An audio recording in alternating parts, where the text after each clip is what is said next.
ఆవిడ చెక్ చేసి ఏం చెప్పారంటే పీసీఓడి అయితే వచ్చిందమ్మా మళ్ళీ. సో హాయ్, అందరు ఎలా ఉన్నారు? బాగున్నారా? మేమైతే చాలా బాగున్నాము. ఐ హోప్ మీరు కూడా బాగున్నారు అనుకుంటున్నాము.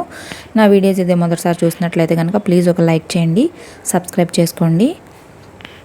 ఎవరికైనా యూస్ఫుల్ అవుతాయి అంటే కనుక షేర్ చేయండి. ఇక్కడైతే నేను హవీకి బనానా పెడుతున్నాను. ఫస్ట్లో అయితే బనానా తినేవాడు, కానీ ఇప్పుడైతే బనానా పెడుతుంటే అసలు తినట్లేదు. ఇంకా మేమైతే ఇవాళ హాస్పిటల్కి అయితే వెళ్తున్నాము. నాకు ఒక 20 days బ్యాక్ పీరియడ్స్ అయితే వచ్చాయి. ఇంకా నార్మల్గా అవుతుంది ఒక 2-3 days. తర్వాత ఊరికి స్పాటింగ్ కనిపిస్తూ ఉంది. నేను ఇంకా లైట్ తీసుకున్నాను. మళ్ళీ ఒక 3-4 days నుంచి మళ్ళీ పీరియడ్స్ లాగా హెవీగా అవుతున్నాయి. నేను స్పాటింగ్ అయితే డెలివరీ అయిన తర్వాత ఒక త్రీ టైమ్స్ వచ్చింది, కానీ అప్పుడు స్పాటింగ్ కనిపించింది. ఈసారి మాత్రం చాలా లాంగ్ అయిపోయింది. ఇంకా అందుకని మా అత్తయ్య వాళ్ళు అయితే ఎందుకు రిస్క్ తీసుకోవడం, మళ్ళీ ఇప్పుడు ఆల్రెడీ నీకు పీసీఓడి ఇష్యూ ఉంది కదా, మళ్ళీ అదేమన్నా ఇదైందేమో, ఇన్ని రోజులు బ్లీడింగ్ అవ్వకూడదు, రిస్క్ తీసుకోవద్దు, మనం హాస్పిటల్కి వెళ్దాం అని చెప్పి అన్నారు. సో అందుకని మేమైతే హాస్పిటల్కి వెళ్తున్నాము. ఇంకా డాక్టర్ ఏం చెప్తారో ఏంటో తెలీదు. నాకైతే బ్లీడింగ్ అనేది కొంచెం హెవీగానే అవుతుంది. సో అందుకనే మా అత్తయ్య వాళ్ళైతే కొంచెం హడావిడి చేశారు. నేనైతే అసలు హాస్పిటల్కి వెళ్ళాలనే లేదు, నార్మలే అనుకుంటా ఉన్నాను నేనైతే. ఇంకా మేమైతే హాస్పిటల్కి బయలుదేరి వెళ్ళిపోతున్నాము. నేను మా అత్తయ్య హవిని తీసుకొని ఇంకా హాస్పిటల్కి అయితే వెళ్తున్నాము. నేను ఎక్కడైతే డెలివరీ అయ్యానో అక్కడికైతే మేము అదే హాస్పిటల్కి అయితే వెళ్తున్నాం. సో ఆ డాక్టర్కి అయితే మేము ఏం చెప్పినా అర్థమవుతుంది కదా, సో అందుకని చెప్పి ఇది పంజా సెంటర్లో అనమాట, విజయవాడలో. అక్కడైతే మాకు పంజా సెంటర్లో గోరింటాకు అది కూడా అమ్ముతారు. పల్లెటూరుల్లో అయితే మనకు ఊరికి చెట్లు దొరుకుతుంది, కానీ ఇక్కడ సిటీలో అన్నీ అమ్ముతారనమాట. ఇంక ఇక్కడ మేము హాస్పిటల్కి వెళ్ళే దారిలో ఆయన జాంకాయలు సర్దుకుంటుంటే నాకు జాంకాయలు ఇష్టం కదా అని చెప్పి తీసుకుంటే, మేము ఇప్పుడే వస్తాము, చెకప్ చేయించుకొని ఇస్తారా అని చెప్పి అంటే, నేను అప్పటికి ఉన్నానమ్మా, తీసుకోండి నేను ఉన్నానంటే సరే అని చెప్పి మా అత్తయ్య తీసుకున్నారు. మేము రిటర్న్ వచ్చే వరకు ఆయన అక్కడే ఉన్నాడు, కానీ మేము మాత్రం ఈ జాంకాయలు పట్టుకొని అటు ఇటు హాస్పిటల్ మొత్తం తిరగడమే సరిపోయింది. ఇదిగోండి ఇదే హాస్పిటల్, అరవింద హాస్పిటల్ అని చెప్పి. ఇంక ఇక్కడైతే మేము వెళ్తున్నాము. మేము వెళ్ళేసరికి 11 అలా అయిపోయింది. డాక్టర్ గారు అప్పుడే వస్తారు. డాక్టర్ పేరు వచ్చేసి శాంతకుమారి డాక్టరు. చాలా పెద్ద ఆవిడ, చాలా ఎక్స్పీరియన్స్డ్, చాలా బాగా చూస్తారు. సో మేమైతే హాస్పిటల్కి అయితే వచ్చేసాము. ఓపీ అది రాయించేశారు మా మామయ్య మార్నింగే. సో నేను డీటెయిల్గా డాక్టర్ ఏం చెప్పారనేది ఎక్స్ప్లెయిన్ చేస్తాను, చూడండి. హాయ్ అండి. సో నేను ఇప్పటివరకు నేనైతే చూపించాను కదా అసలు ఏమైంది ఏంటి, అసలు నాకు ఇర్రెగ్యులర్గా ఎందుకు అయింది అదంతా కూడా చూశారు కదా. నేను హాస్పిటల్కి అయితే వెళ్ళాను. నాకు ఆల్రెడీ ఒక 20 days నుంచి స్పాటింగ్ కనిపిస్తూనే ఉంది. మధ్యలో ఊరికే స్పాటింగ్ కనిపిస్తూ ఉంది. ఫస్ట్లో కొంచెం హెవీగానే అయింది, మళ్ళీ ఇప్పుడు ఒక 3-4 days నుంచి అట్లా హెవీగా అవుతుంది. మళ్ళీ అన్ని రోజులు హెవీగా అవ్వకూడదు కాబట్టి రిస్క్ తీసుకోవడం ఎందుకు అని చెప్పి మా అత్తయ్య వాళ్ళు అయితే హాస్పిటల్కి తీసుకెళ్లారు. నేను ఇక్కడ విజయవాడలోనే చూపించుకుంటాను కదా, నా డెలివరీ అయిన హాస్పిటల్లోనే నేనైతే చూపించుకున్నాను. ఎందుకంటే ఆవిడకైతే అర్థమవుతుంది కదా, మళ్ళీ కొత్త హాస్పిటల్ కొత్త డాక్టర్ అంటే మళ్ళీ మొత్తం చెప్పాలి, వాళ్ళకి ఎక్స్ప్లెయిన్ చేయాలి.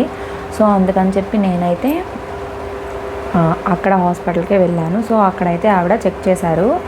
ఫస్ట్ అయితే మామూలుగా చెక్ చేసినాక నేను అన్నాను, మ్యామ్ స్కాన్ చేయండి, ఎందుకైనా మంచిది, నాకు ఎందుకో డౌట్ వస్తుంది పీసీఓడి ఏమన్నా మళ్ళీ వచ్చిందేమో అని చెప్పేసి. సో ఫైనల్గా ఆవిడైతే చెక్ చేశారు. ఆవిడ చెక్ చేసి ఏం చెప్పారంటే పీసీఓడి అయితే వచ్చిందమ్మా మళ్ళీ. సో టెన్షన్ ఏం పడద్దు, అంతగా ఏం లేదు అంటే, నేను ఎంత ఎంఎం ఉంది ఏంటి మేడం చెప్పండి అంటే, అదంతా నేనైతే ఇప్పుడు మెజర్మెంట్స్ ఏం తీసుకోవట్లేదు, నార్మల్గా పీసీఓడి అయితే ఉంది ఓవరీ దగ్గర అంతా.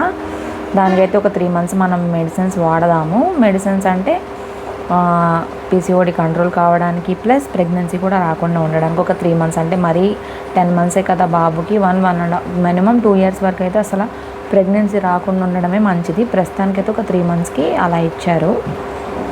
అండ్ దాని తర్వాత నాకు కొన్ని మెడిసిన్స్ ఇచ్చారు. మొత్తం ఒకటి PCOD control plus hormonal medicines ఒకటను, ఇంకొకటి పీసీఓడి ఇర్రెగ్యులర్ పీరియడ్స్ని రెగ్యులర్ చేయడానికి అని చెప్పి 3 months అయితే మెడిసిన్స్ ఇచ్చారు. సో ఆ 3 months మెడిసిన్స్ వాడిన తర్వాత ప్రెగ్నెన్సీ వస్తే కనుక రండి, లేకపోతే అప్పుడు చూద్దాము. మెయిన్ ఏంటంటే ఎక్సర్సైజ్ చేయాలి అని చెప్పారు. ఎక్సర్సైజ్ చేస్తే కనుక కంట్రోల్ అవుతుంది అని చెప్పారు. చూడాలి, ఇంకా నాకు ఆల్రెడీ నేను లాస్ట్ టైం డైట్ ఫాలో చేశాను కదా, సో అదైతే ఇప్పుడు నేను స్టార్ట్ చేద్దాం అనుకుంటున్నాను. వెయిట్ గెయిన్ కూడా కొంచెం అయినట్టు అనిపిస్తుంది నాకు. సో నాకు వెయిట్ గెయిన్ అవ్వడం వల్ల కూడా నాకు పీసీఓడి వచ్చి ఉండొచ్చు. ఇక ఒకసారి వచ్చిందంటే కనుక పోదు కదా. మొన్న ఒకరు అడిగారు నన్ను, మీరు పీసీఓడి తగ్గిపోయిందా ప్రెగ్నెన్సీకి డెలివరీ అయిపోయిన తర్వాత అని చెప్పి. నేను అప్పుడు చెప్పాను నేను అసలు స్కానింగ్కి వెళ్ళలేదని. ఇంకా అనుకోకుండా ఇలా అవ్వడం వల్ల నేనైతే వెళ్ళడం వల్ల నాకైతే తెలిసింది పీసీఓడి అయితే ఉందని చెప్పి. సో ఇంకా నేనైతే ఇప్పుడు డైట్ అనేది స్టార్ట్ చేయాలి. హెల్తీ లైఫ్ స్టైల్, హెల్తీగా తినడం, మెయిన్గా ఎక్సర్సైజ్ అయితే అస్సలు చేయట్లేదు. ఈ పిల్లోడితోటి కొంచెం రెస్ట్ దొరికిన అలా పడుకోవడం, పని చేయడం, పడుకోవడం, ఈ యూట్యూబ్ ఎడిటింగ్స్ ఇవన్నీ చాలా ఉంటాయి కదా. సో ఇంక ఇప్పుడైతే నా హెల్త్ గురించి కొంచెం కేర్ అయితే చేయాలి, లేదంటే కనుక మళ్ళీ ఇబ్బంది అయిపోతుంది. మెయిన్ బెల్లీ ఫ్యాట్ వచ్చేసింది, ఎందుకంటే డెలివరీ అయినాక బెల్లీ ఫ్యాట్ వస్తుంది కదా, దానివల్ల కూడా పీసీఓడి అనేది మనకి ఎక్కువైపోతుంది. సో డాక్టర్ ఏమన్నారంటే పీసీఓడి ఉంది కాబట్టి ఇలా ఇర్రెగ్యులర్గా ఇలా కంటిన్యూస్గా బ్లీడింగ్ అవుతుంది. సో దాని గురించి అయితే మీరేమి ఇబ్బంది పడద్దు, బ్లీడింగ్ అనేది కంట్రోల్ కావడానికి కూడా మెడిసిన్స్ అయితే ఇచ్చారు. ఇంకా అంతే, డాక్టర్ అయితే ఇదే చెప్పారు, మెయిన్గా ఎక్సర్సైజ్ చేయమ్మా, మంచిగా తిను, హెల్తీగా ఉండని చెప్పారు.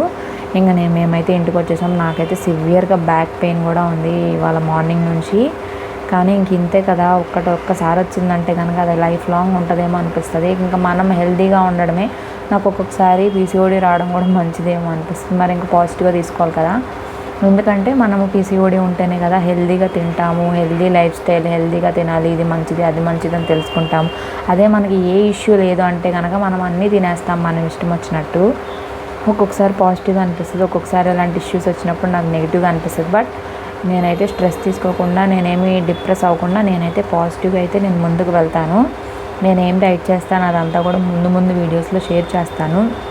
నా వీడియోస్ ఇదే మొదటిసారి చూస్తున్నట్లయితే కనుక ప్లీజ్ ఒక లైక్ చేయండి. మీరు లైక్ చేస్తే ఇలాంటి వీడియోస్ ఇంకా చాలామంది చూస్తారు, చాలామందికి యూస్ఫుల్ అవుతుంది. ఒక లైకే కదా, చేసేయండి ప్లీజ్. సబ్స్క్రైబ్ కూడా చేసుకోండి. ఐ హోప్ మీకు ఈ వీడియో యూస్ఫుల్ అయింది అనుకుంటున్నాను. మీ ఇంట్లో కానీ మీ ఫ్యామిలీ మెంబర్స్లో ఎవరికైనా యూస్ఫుల్గా ఉంటుందంటే కనుక ఖచ్చితంగా షేర్ చేయండి. నేను పీసీఓడి వీడియోసే కాదు వ్లాగ్స్ కూడా పెడతాను, అది కూడా చూస్తూ ఉండండి. చాలామంది చూస్తూనే ఉంటారు కదా, అందరిలా కాకపోయినా నా స్టైల్లో, నా లైఫ్ స్టైల్ ఎలా ఉంటుంది అనేది అది కూడా యూస్ఫుల్ అవుతుంది కదా. సో అందుకని నేనైతే ఇది షేర్ చేస్తున్నాను.